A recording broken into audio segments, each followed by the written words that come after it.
On today's show, the legend of Jack McVeigh begins, and while it was a exciting and kind of ridiculous end to a preseason game for the Rockets, there were some potentially major concerns when it was still starters versus starters before it turned into a glorified G League game.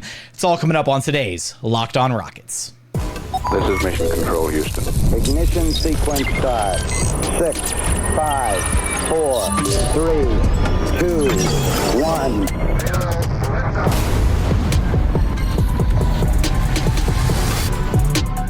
What's up and welcome to another edition of Locked On Rockets, your daily podcast home for everything Houston Rockets basketball. As always, I'm your host, Jackson Gatlin, native Houstonian and credentialed media member. I'm also the host of Locked On NBA Mondays. Be sure to follow along wherever you listen to your podcasts or on YouTube. Just search Locked On Rockets, where the best way that you can help us grow our show is to listen every single day on a podcast platform of your choosing. Be sure to like and subscribe on YouTube, as well as driving by and dropping some comments about the game, or just swing by and say, go Rockets. We sincerely appreciate it. Now, today's episode is brought to you by Game Time. Download the Game Time app, create an account, and use code LOCKEDONNBA for $20 off of your first purchase. And as always, thank you so much for making Locked On Rockets part of your day every single day, whether it's on your way to work, on your lunch break, in the gym. Thank you so much for being one of our incredible everydayers.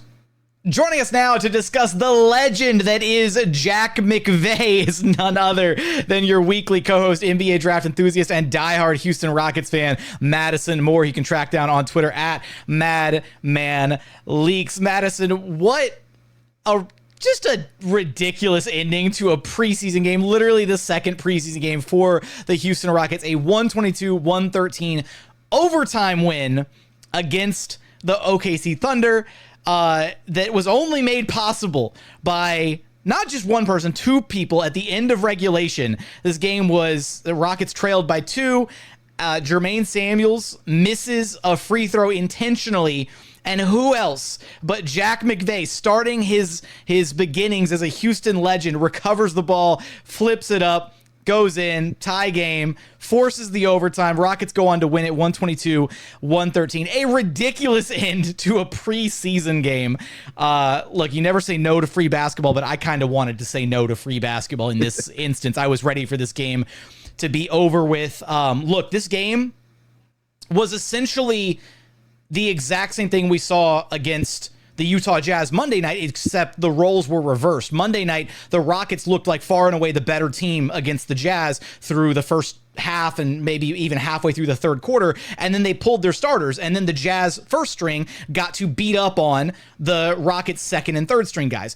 That's literally what happened in this game, except the Rockets were the Thunder were the Rockets in this instance, right? OKC pulled their starters at halftime, rolled out their second and third stringers. Houston's first string stayed in the game. They clawed their way back into it. They made it a competitive game, but they didn't dominate the way that the Jazz did. This was a mucky game. This was not, the Rockets won this game, and we're going to try not to overreact too much to a preseason basketball game, but there were some serious glaring concerns with the offense, the effort, and the execution in this game. In particular, the inability for this team to seemingly involve their best player in anything they were trying to do early on in this game, in Alperen Sengun.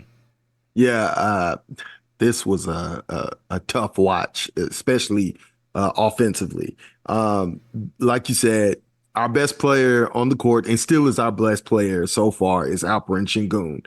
And the inability to get him the ball, especially when we were struggling offensively, right? The inability to say, hey, we need a good bucket. We need to run a good play. Let's get it down to our guy, Alperen Sengun. And we really didn't get to that until after an Ime Udoka timeout in that first quarter. Yeah, it was 12-2, yes. And Rockets are down 10 early. Ime calls timeout. You come back in. Immediately, you get 2 back-to-back buckets by Sengun because they finally went to him. He had 0 shot attempts, not even a single attempt, 4 minutes into the game. That can't happen with your best player. It makes no sense. Yeah, it's absolutely ridiculous, and that's the importance of having a point guard, a guy who can settle your team down, get them into what they need to get into, and recognize what the team is missing. There was a glaring hole in that today, and that was led by some questionable point guard play by Thompson, but also veteran tunnel vision by Dillon Brooks in the beginning of the first quarter. I mean, the first play of the game, we had a design play very similar to the play we ran in Utah, a design play. And as we're going through the motions of this play and getting it set up, Amon decides to ditch the play and go all the way to the baskets on Alex Caruso. It doesn't generate a good shot, right? We don't in the first play of the game, we don't establish competent offense, right? And that is followed up by 2 quick Dillon isolations, which I don't understand what he was doing. But as the veteran on the court, you would think, hey, he would be the guy to say, hey, let's get a good shot right now, even if he's not the point guard. And that led to Jabari Smith getting the ball and immediately going into an isolation and taking a terrible shot. And that type of selfish play is contagious. And that is how this Rockets offense got out to such a slow start and why most of everybody played pretty bad in this game. You know what I mean? We saw so many poor isolation attempts throughout the course of this game. Guys just going disgusting. ISO on the perimeter, very little ball movement, no sets being run. This was a really hard watch. By the end of the first quarter, the Rockets had 8 turnovers. By halftime, they had 13 turnovers. They were coughing at the ball left and right. It was an absolute miracle, Madison, that this game wasn't a bigger deficit. By the end of the first quarter, it was 29-20 in OKC's favor. I looked at the scoreboard and I was like, how? How are they not down 20 the way that they're playing right now? It was kind of ridiculous, man. Yeah, the only reason they really went down big is because OKC was missing hella free throws. That was honestly their saving grace because there was a ton of mistakes made. And it's just growing pains for Amon, still a young player, his first chance to really get to run point guard in the NBA. And there were some growing pains with it, but it was compounded by the selfish play of all the young stars. And that is I feel like the worry of a lot of mainstream media about this Rockets team is with so many mouths to feed, will these guys still play together? It kind of gave me Steven Silas era flashbacks. Yeah. Real trauma, man. Real disgusting stuff out there by the young Rockets today. But hey, you want to be a playoff team? Like they're supposed to. Yeah, man. If you want to be a playoff team, they need to clean that up. And the first thing is first. Having an established hierarchy and understanding that Alperen Sengun is your best player. Look, you know what I mean? And that is where you look. Obviously, Dillon Brooks still gets lumped in, and Dillon Brooks does bring intangibles to the team. He is a part of the veteran core, but he's a very different type of vet than Fred VanVleet, right? You can see that there is still a glaring need for this team to have their conductor on the floor, right? He is the guy that gets guys involved. He's the guy that rallies the troops and says, hey, we need a good shot, right? We've had a bunch of empty possessions. We're not playing smart basketball. He truly is the extension of Ime Udoka on that floor to make sure that good things are happening for this team. That's why the Rockets relied on him so heavily last season.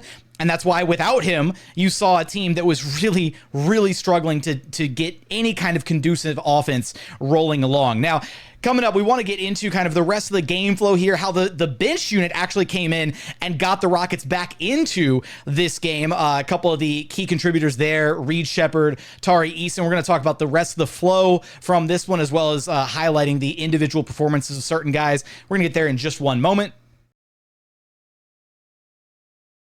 First, today's episode is brought to you by Game Time. Look, Game Time has a new feature called Game Time Picks that filters out the fluff to only show you incredible deals on great seats, so you don't have to waste time searching through thousands of different ticketing offers. But that's not the only feature that they have that's incredible. They've got their Game Time ticket coverage, the most flexible customer service policy in the industry, their lowest price guarantee, views from your seat, so you know exactly what to expect when you get to your venue. But my personal favorite, the number one feature they have, is their all-in pricing feature. When you download the Game Time app, you toggle on on their all-in pricing feature, and they are fully transparent with the price from start to finish. I don't know about you. My least favorite thing when I'm buying tickets for a game or a concert, whatever, you go through the whole process, and at the very end, they hit you with like the digital handling fee and the service charges and the convenience fees and all. You wind up paying more in fees than you do for your actual tickets. It's the worst. Doesn't happen with Game Time. So take the guesswork out of buying your tickets with Game Time. Download the Game Time app, create an account, and use code LOCKEDONNBA for $20 off of your first purchase. Terms apply. Again, create an account and redeem code LOCKEDONNBA. That's LOCKEDONNBA for $20 off. Download Game Time today. What time is it? It's game time. And continuing on here at Locked On Rockets, your daily podcast, home for everything Houston Rockets basketball. You know, Madison, this is so funny because I felt like we were pretty happy after the loss on Monday night, and now we're like pretty annoyed after a win on Wednesday. Like, what is this life of covering this team? Look, you know, rolling into, I do think obviously things got a lot better in the second quarter, and we do have to give credit to, I think, we got to provide a little context here, right? The Rockets were without Fred. They were also without Steven Adams. The Thunder were playing at full strength. And this is a Thunder team that very clearly outclasses the Houston Rockets. They probably still would have outclassed the Rockets even if they had Fred on the floor. This is a Thunder team that was the best team in the Western Conference last season, right?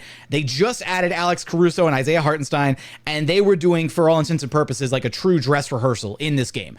So you provide some of that context and understanding. Maybe the Rockets should have, you know, taken things a little bit more seriously, should have executed better. Absolutely. That's why we're harping on them for those things. But I think it is important to provide some of that context. Now, I will say that things did start to look better in that second quarter, and a big part of that was the aggressiveness from Alperen Sengun. I mean, he was, once he started getting his hands on the basketball more, which, again, as a quick side note here, of all the starters, the only starter who didn't shoot more than Alperen Sengun was Jabari Smith Jr. Jabari had 5 attempts. Sengun had 7. Dillon Brooks finished with 9 attempts. And Amin Thompson and Jalen Green both finished with 12. This goes back to the point guard discussion, but your best player can't finish with only 7 shot attempts in a game. It's ridiculous. It's just absurd. But he was 11 of 12 from the free throw line. The dude went to the free throw line 12 times. He was drawing fouls at an insane rate in this game. Yeah, no, Alp, you know, even though he didn't get the ball as much, you could still feel his fingerprints over this game. And he clearly was one of the few bright spots in this game. And not just offensively. I thought he really worked defensively as well. Yeah. I mean, I thought he made it really tough on Chet. And him closing out on shooters. I mean, I'm watching guys close out on shooters and just get whizzed by. Guys, you know, poor closeout technique all over, fingerprints all over this game. Not by Alperen Sengun. I mean, the work that guy has put on his body to become a more mobile defender, like that is incredible work for Alperen Sengun. And he is squarely separating himself. If it had not been evident before, it is clear that Alperen Sengun is separating himself, and guys need to recognize that. They need to lean on his leadership, his example, and his all-star level, right? Especially through these hard times. And the team has to play together and trust in one another. And one of the best ways to do that is go to your best player, let him establish the rhythm of your offense and get everybody involved, and then everybody will begin to eat. It was just too much ISO ball for me tonight. Sengun finishing the night, 17 points on 3 of 7 shooting, but again, 11 of 12 from the free throw line. He was 0 of 2 from downtown, so didn't connect on a 3 in this one. He had 9 boards, 2 assists, and 2 steals. He had a couple deflections in there that looked really, really good. Some really good ones. Yeah. You know, I will say, I really do hope that, because we saw this, we didn't see as much offense kind of flowing through Sengun right in game 1 either against the Jazz. And we talked about that a little bit in the recap. I do really hope that this is just because Ime already knows what he has in Sengun. And so he's like going through the preseason and he's just like, you know what, I know I can dump the ball down to Alpi. I know I can put you at the top of the key, run all the sets through you. And he's just trying to do other stuff, or he's trying to let other guys find their little spots in the offense. But again, it devolving into so much heavy isolation is just not a recipe for success. You know, OKC is a team that packs the paint, right? They collapse hard. Yes. They've got incredible point of attack defenders that are running you off that 3-point line. And where the Rockets started to kind of dig themselves back out of that hole is in the second quarter. They actually started to hit some of those mid-range shots. Well, first off, they hit some threes in that second quarter. Jalen Green got hot and hit a few threes in that second quarter. But they started to kind of hit OKC with some counters, right? Because if a team is dropping their bigs all the way back, and if they're running you off the 3-point line, what is open? The mid-range area is open. And that's where we actually saw Reed Sheppard hit a couple middies. We saw Jeff Green get his back to the basket and hit like that old school turnaround fadeaway. We saw the Rockets start to actually take advantage of some of that mid-range area of the court, in addition to actually finally connecting on some threes, which is how they were able to catch back up.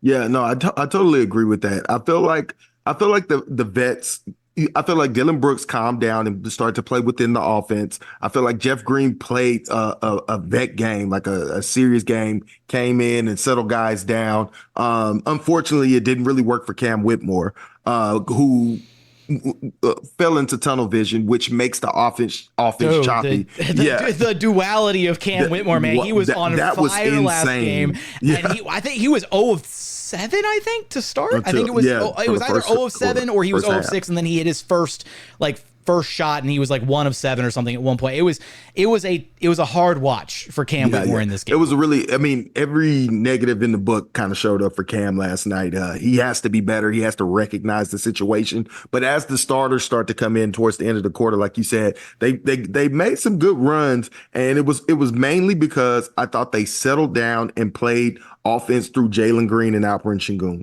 They got post-ups for Alperen Sengun, and when Jalen Green had the ball, there were screening rolls, which were freeing Jalen up for those open threes, which he started to connect on. Then OKC got smart and said, we're going to start trapping on that screen action, and that's where the offense went downhill again. Just Jalen. Hey, you know they're going to do this to you, because when you're on, guys are going to trap you at the top of that. You have to be able to protect the ball and make plays and hit the open roller. Be patient.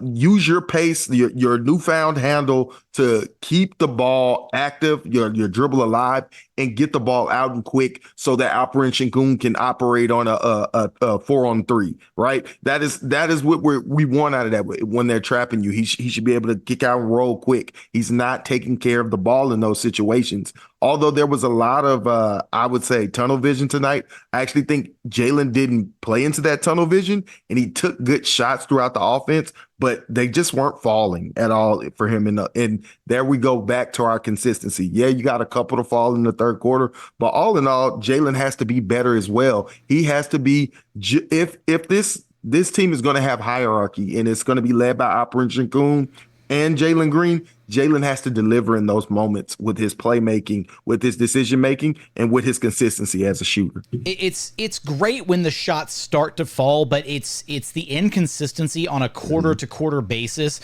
that really kills the Rockets, right? Like, you can, if you are scoreless in the first quarter and then you drop, 9, 12 in the second quarter, and then you are scoreless again in the third, like that is really painful, because then your team isn't able to rely on you when you need to be producing, right? And that's where you get into, like, in this game in particular, you look at his shot profile, right? He finished 12 points on 3 of 12 shooting. He shot 9 threes in this game. Like, I don't know if that's the right shot profile for Jalen, right? It feels like ever since he was drafted, the Rockets have tried to turn him into this high volume 3-point guy. And when the threes are falling, it can feel pretty good, but like, there just needs to be more diversity to his game, right? Like, he needs to get downhill and finish at the rim. He needs to get to the free throw line. He needs to get to his mid range. He needs to get out in transition and score on the fast break. Like, and it really didn't get any of that going in this game. It was literally just the threes that he was taking for all of his offense. And thank goodness he connected on a few of them, because if he hadn't, man, it would have been brutal. I mean, I thought that's a great point. I mean, there wasn't many paint touches by Jalen Green tonight. I didn't know if he was. A big part of that is just the Thunder. They're like, Ime talked about it after the game. They were like, he talked about his big message to them after the first quarter was there was way too much over dribbling and dribbling into crowds, right? Like, guys were dribbling directly into 2 and 3 and 4 defenders as they were crowding the paint. And so maybe it was like that message like resonated too strongly to where then like nobody wanted to drive and attack anymore. Like, I don't know, man. No, I mean, I think when he was talking about that, he was mainly talking about that tunnel vision stuff that we've seen from a lot of the guys. But in regards to Jalen, I mean, you have to find creases and ways to get to find your buckets outside of just that three. That's what they decided that they were going to give up tonight, and you took what they gave you. But you still have to diversify. I mean, I think he had only one attempt at the rim, and it was in the third quarter after the starters were off the bench, and it was a layup that he missed. You just have to be better. If you're going to be the star for a team, if you want that max contract, if you want to be all the things that you believe that you could be in this league, you have to be consistent. You have to deliver on those moments. And I understand that Jalen worked on a lot of pace this offseason, but to me, I felt like there was a certain type of patience that I felt like he was playing with, but he wasn't playing free. You know what I mean? I don't want that to take away from his freedom. And to me, if it felt like he was trying to think too much instead of just playing. And, sometimes that can kind of freeze you. And I like him to have more of a sense of urgency tonight. I didn't think he was one of those guys that fell into that tunnel vision trap. But there was still a lot of negatives that I think Jalen needs to clean up when he goes and watches that film. I hate having to give props to the opposing team, but I got to in this regard. Jalen Williams is nice, man. Jalen Williams he's gonna be an all-star. Like a lot of people look at the Thunder and they're like, yeah, it's Shea and Chet Holmgren, and I'm like, I think SGA is their number 2. Or sorry, not SGA. I apologize. Jalen Williams, J-Dub. He's their number 2. He's good. Like he could make himself an all-star this season. Now the West is really deep, but man, when he hit that pull-up three like near the end of the half or whatever, it's like I was like, of course that goes down. Like of course you would hit that going into the break, put the Rockets down. What was it? 14 points at halftime. God, it was a brutal game, man. I'm done. I don't want to keep talking. You know what? We got some silver linings that we want to talk about from this game. We definitely want to highlight Reed Sheppard. He had what felt like a really strong performance in this game. One of the few silver linings for the Houston Rockets to look at in this one. And a mixed bag for Tari Eason in his return to Houston Rockets action. We're going to get there in just one moment.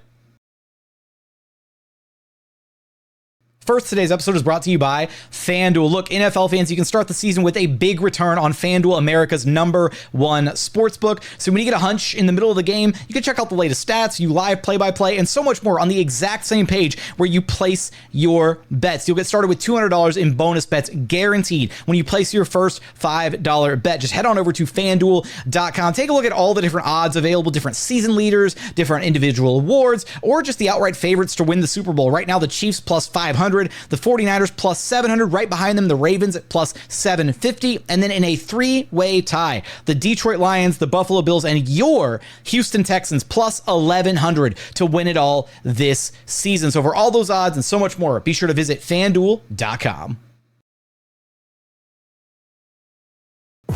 And final segment here at Locked On Rockets, your daily podcast, home for everything Houston Rockets basketball. We definitely want your thoughts on this Rockets Thunder preseason game.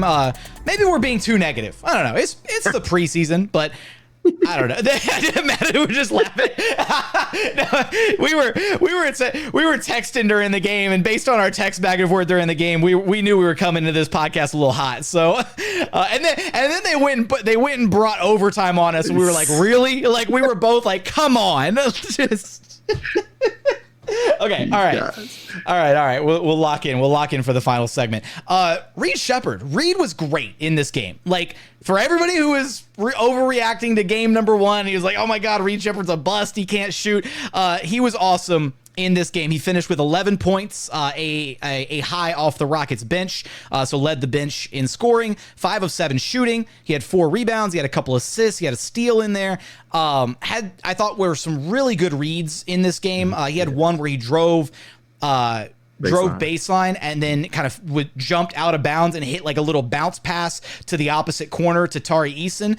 That was a really nice play. He had a couple outlet passes in this game, and I don't even know if either of them were converted on, but he had 2 like really good outlet passes in this game where like he gets the ball and his eyes are immediately looking like down court to see if anybody's streaking down there for an easy 2. One of them was to, I think Jock Landale couldn't control it and it might have been resulted in a turnover, but it was like the right idea.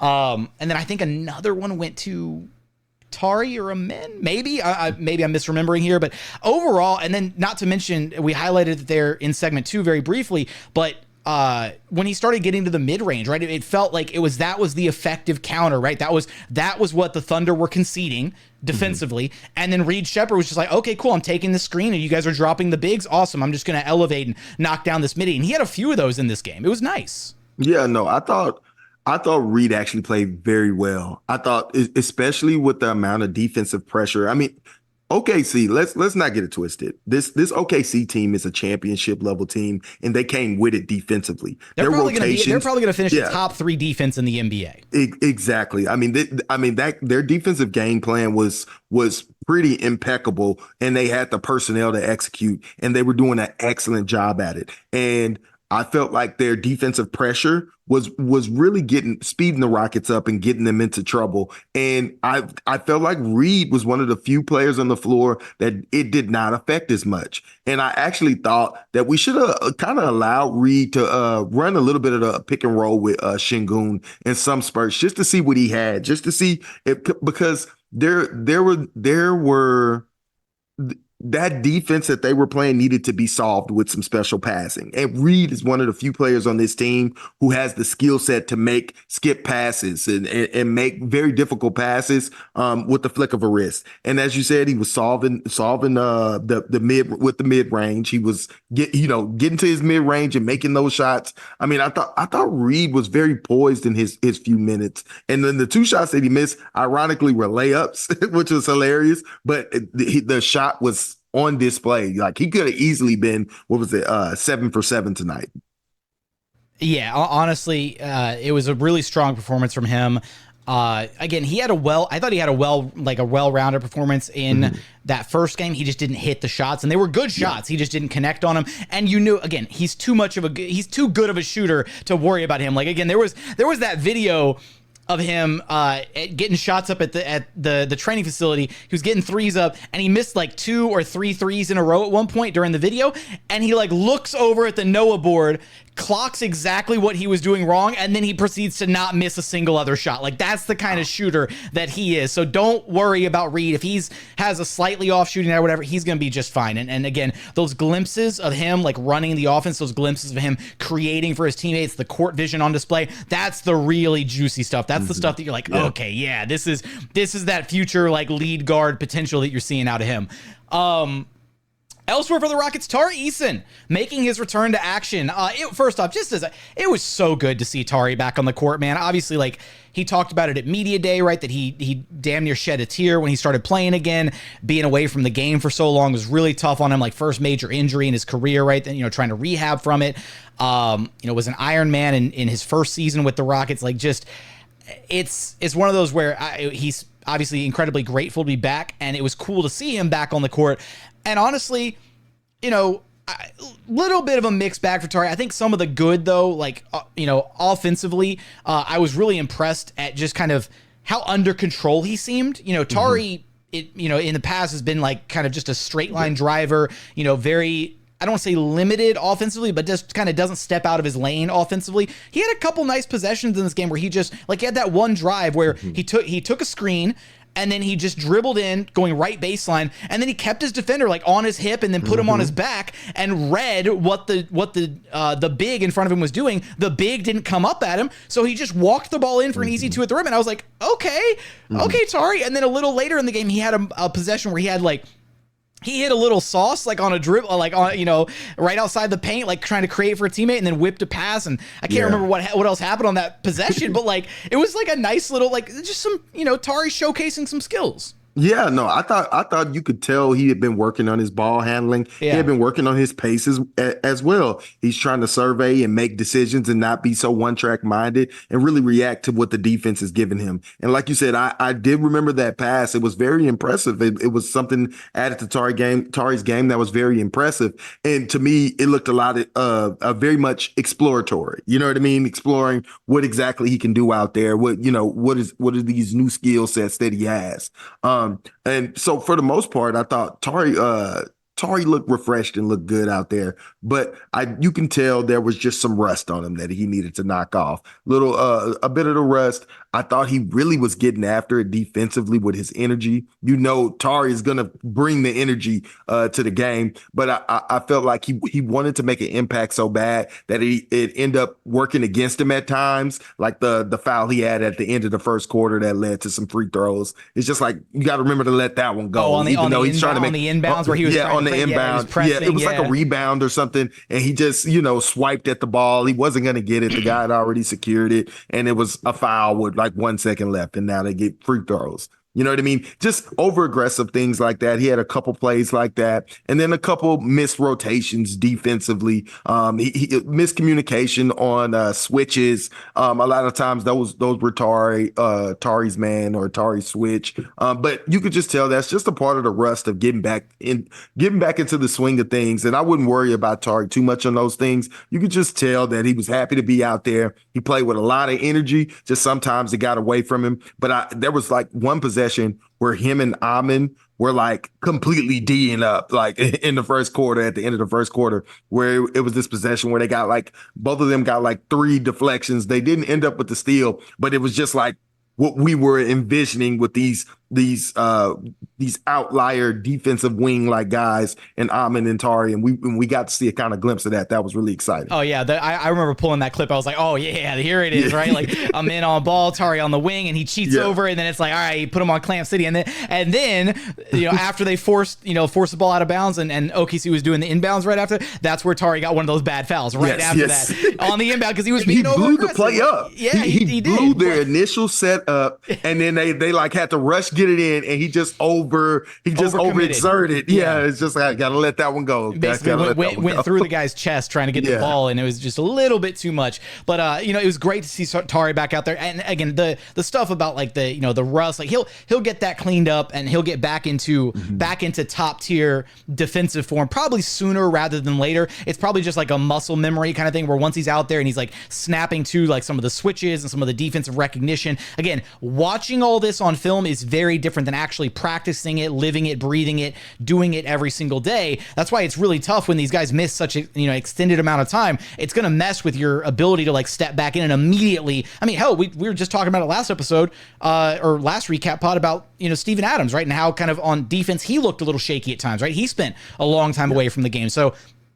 Both of those guys, right, they need a little bit of grace. They need a little bit of time to get back up to 100% speed.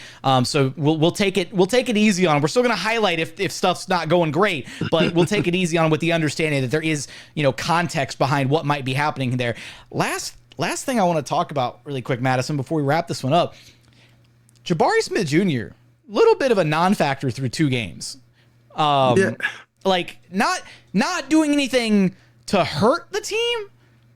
I will say I thought some of the defensive, some of the defense in game 1 against the Jazz, some of the switches, some of his ability to close out and be low in the he was like good defensively, but past that there wasn't a lot there. And then in this game, he finished with he had 7 points, only 2 rebounds. Like I expect a little more of an impact from Jabari. Like I don't know if I feel him out there, if that makes sense. Yeah, I mean, I think this goes into how important it is that this team becomes a passing team, because that is how it's going to go for some players, especially with a guy so selfless as Jabari. Jabari is a very selfless player. He's really going to do what the coaches ask of him and not try and press the issue too much. But that is a very talented player, and that can lead to, when Jabari finally gets a touch, him rushing the ball up because he hadn't gotten a touch, in the previous 10 possessions or 6 possessions. And it's going to be a tough thing for Ime Udoka to navigate.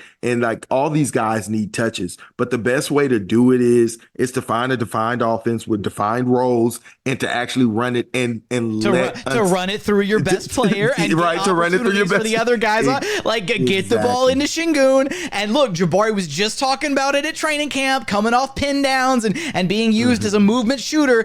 Get Sengun the ball, have Jabari on the weak side. Somebody set a flare screen for him, open him up for a 3, and he can get up to 5 or 6 attempts a game instead of only having 1 3-point attempt. Like, it's not that complicated. Exactly. We don't need isolations from the rest of you guys. I mean, we talked about just Tari surveying and, trying to explore his game. Yeah. And it's just like, if you guys want to make the playoffs, that exploratory offense stuff is not really going to cut it right now. Either you got it right now or you don't. You know what I mean? Let's leave the exploratory stuff in the preseason. Yeah, exactly. And they're young players. They deserve to be able to explore their offense, but you can't do that if you want to be a playoff level team, because then you're going to get rolled like you got rolled tonight. But in order for all the guys on this team to be involved, we have to have more hierarchy in the offense. We have to have defined guys, defined roles, and guys need to know where their spots are, where they're going to get their buckets from, and what they're doing. And I think that's going to be some of the stuff that MA irons out. And if he doesn't, we'll be looking like a Silas-led team again.